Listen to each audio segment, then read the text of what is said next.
My first multiple sclerosis symptom was called an MS hug. I've been diagnosed with multiple sclerosis for about 2 years now, but 10 years ago I had an isolated incident that was called clinically isolated syndrome. And my first symptom that was linked to that was called an MS hug.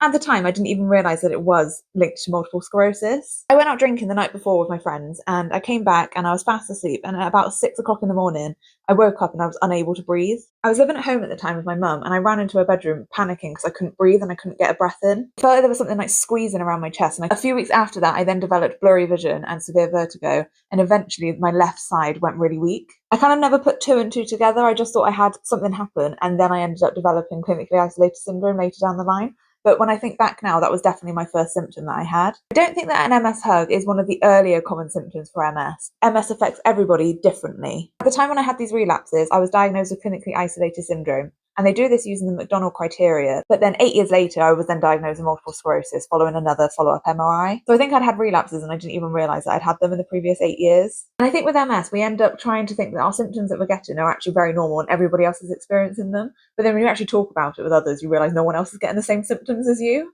If you do think that you're having symptoms that are quite similar to multiple sclerosis, then please make sure you speak to your doctor and ask for a referral for a neurologist, who will then be able to diagnose you and send you on for an MRI. Let me know what your first symptom of MS was in the comments, and please share this to help anybody else who's going through a diagnosis.